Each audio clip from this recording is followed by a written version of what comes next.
So today I'm looking at the established champion of star removal, Starnet++, and comparing it to the new kid on the block, StarXTerminator, to try and see whether StarXTerminator can topple Starnet++ from its prime position. So stick around and let's find out.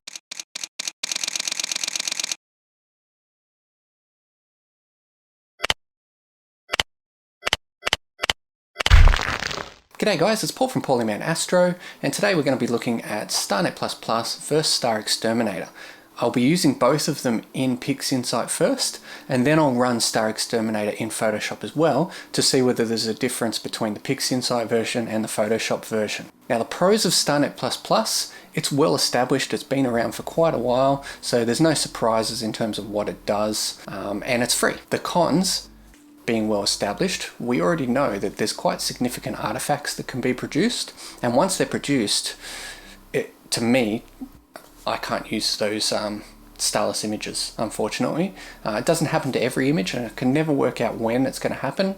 It just does, and I basically have to use other methods when we get these artifacts, so that's a bit of an issue. I'm fairly new to using StarXTerminator, I've only just got it, but already I can see its pros, and you're about to see, is its speed. It's really quick. The cons are that it costs money. It's not free.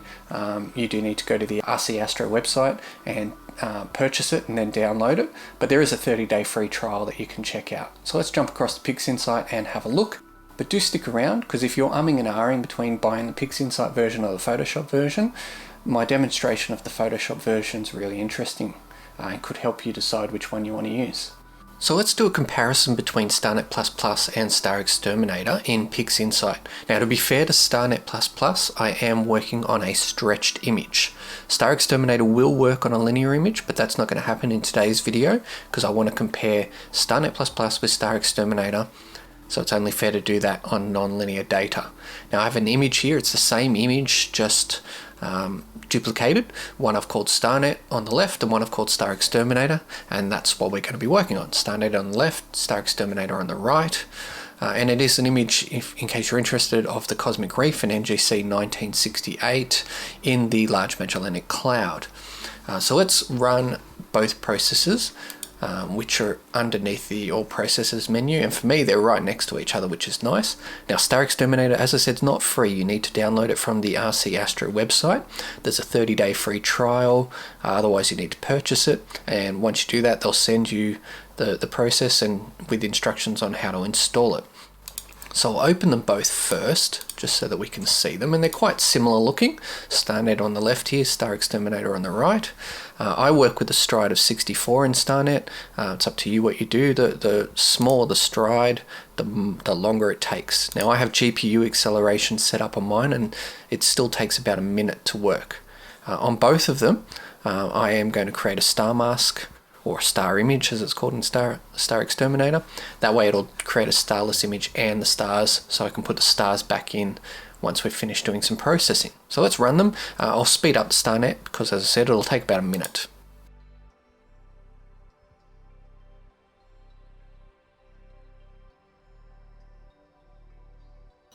Okay, so that's done. It took about a minute. Let's quickly just change the name here, HOO Starnet Stars, so I can keep a track of what's what, and then I'll minimize it. I'm not going to do any work on the stars for this, I just want to do some work on the nebulosity. Alright, let's run StarXTerminator, and you'll see it runs really quickly. I think it took about 15 seconds last time I ran it, which is quite nice.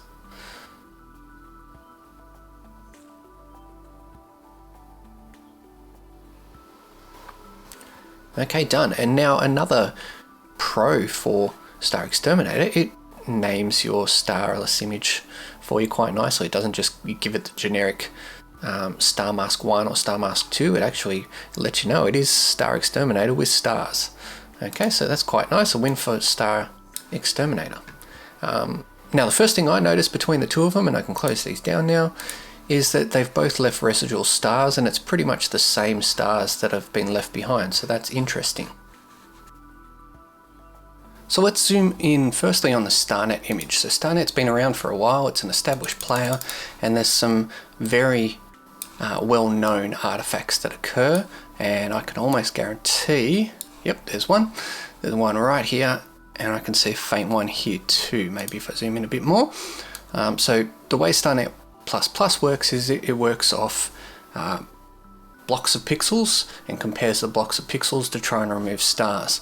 And unfortunately, you'll often see these square kind of artifacts that get left behind. And once they're there, you know, they're very hard to get rid of without compromising your data. It doesn't matter what you do from this point on. When you put your stars back, it's still going to be there, unfortunately. So that's a known issue with Starnet++. It doesn't happen with every image, and I can never predict when or where it's going to happen.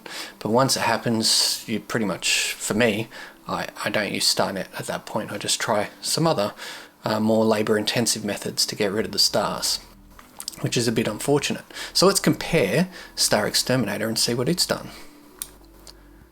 So that there is no issue there. That's good. It hasn't got that blockiness. But what I do see is some splotches, some out of focus blotchy areas here. So I have a feeling that Starnet's algorithm kind of it's like it just clone stamps out the stars in the background, which doesn't happen with Starnet. So the background in Starnet, I think, is a winner compared to the blotchy weirdness of StarXTerminator here, but StarXTerminator's winning in terms of not having those weird artifacts. So it's kind of neck and neck at the moment. I can see, unfortunately, there's some blotchiness over the actual nebula. So that's a potential issue. Let's see down at the cosmic reef here. So this blue bubble here is where a Wolf Riot star lives, and it's kind of blown off some of its atmosphere. And in fact, in Starnet here, you can see the halo left over from that Wolf Riot star, and it's not here. So I guess StarXTerminator's done quite a nice job in this area, which is nice. Let's zoom out a little bit and we'll head down to NGC 1968 and have a look, see what we can see, if I can find it. There we go. Zoom out a little bit. And let's compare Starnet with that one as well. They're actually pretty close here. I can't really see a difference between the two of them here, which is nice. So I think there's potential for StarXTerminator here. What's going to be interesting is when we've done some processing in a second, are those smudgy dots, that blurriness, is that going to disappear when we put the stars back? So that's what we'll do now. Now I've got some process icon sets down here because I don't want to bore you with going through things one at a time, but I'll open one up briefly so you can see what is going to happen.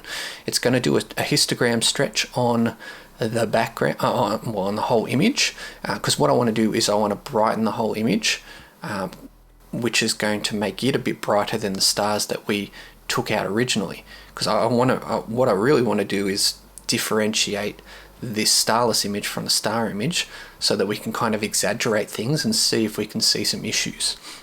So I'm going to stretch it. I'm then going to apply a lightness mask while I do a further exponential transform, HDR. I'm going to do an unsharp mask and then some saturation boosting. But that's just going to be on the nebulosity, not the background. Again, what I want to brighten things up and do some things that would ordinarily cause some issues when we put the stars back in, or could cause some issues when we put the stars in. So I want to see whether that's going to have an effect. And then the pixel math, I'm just putting the stars back in. So I won't bore you with doing it all. I'm just going to get it to do it automatically. So we'll do Starnet first. And I'm not sure how long this takes, so I might have to speed it up a little bit. But it's already done the stretching. It's now doing the HDR. There we go. Done. Look at that. And let's put the stars back. So now we'll do the same thing to StarXTerminator, and because it was the same duplicated image, it's going to do exactly the same thing. They've both got different lightness masks though, because the artifacts are different between the two of them. So I couldn't use the same lightness mask. Okay, so we've finished that already. So let's zoom in on that region that we knew had an issue. Maybe not that zoomed in. There's the region that had the issue in Starnet. So when I compare the two of them, I can tell straight away, like I said, Starnet's established. Once that artifact's there, it's never going away. So this is basically an unusable image as far as I'm concerned in terms of Starnet, which is a shame. it's much nicer in the StarXTerminator. And interestingly, those blurry blotches in the background where the stars were, they've kind of been filled in nicely, even though I stretched the background more and did some work on it to try and differentiate it from the stars to see if it would show up. I can kind of see some blurriness, but to be honest, I'm not 100% sure that this issue isn't due to my O3 filter halos anyway. So it'd be interesting to see whether people with better quality filters see this issue at all, whether it's my filters and not StarXTerminator. But I think it's done a decent job. It's actually, once those stars are back, it's not too bad. I mean, if we pixel peep, we can probably see there's a little bit of blurriness here, but that's, you know, this is a usable image as far as I'm concerned, and the Starnet isn't. So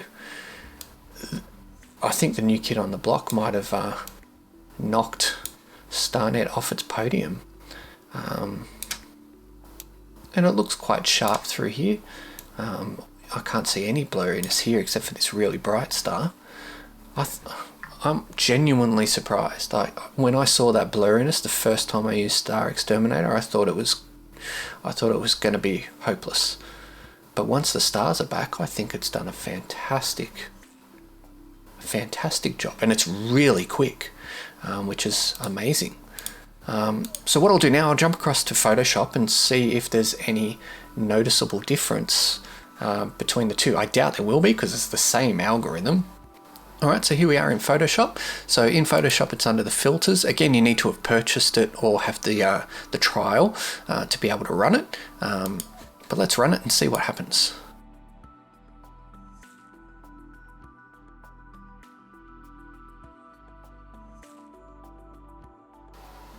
So I'm really glad I did that comparison, because interestingly, the speed advantage that StarXTerminator has in PixInsight goes out the window in Photoshop here. That was slower than Starnet++ in PixInsight. I mean, it's not disastrous. You just go away, have a coffee and come back. It was only about a minute and a half, but it was 13 seconds in PixInsight. So that's really interesting. In terms of the image difference, I can guess now they're going to be identical. There's not going to be any difference. It's the same algorithm. Yep, no, look at that. We've still got the splotchy, blurry backgrounds where the stars were in exactly the same spot. It's no different. But the time-wise, the actual running of it was very different. So that's interesting.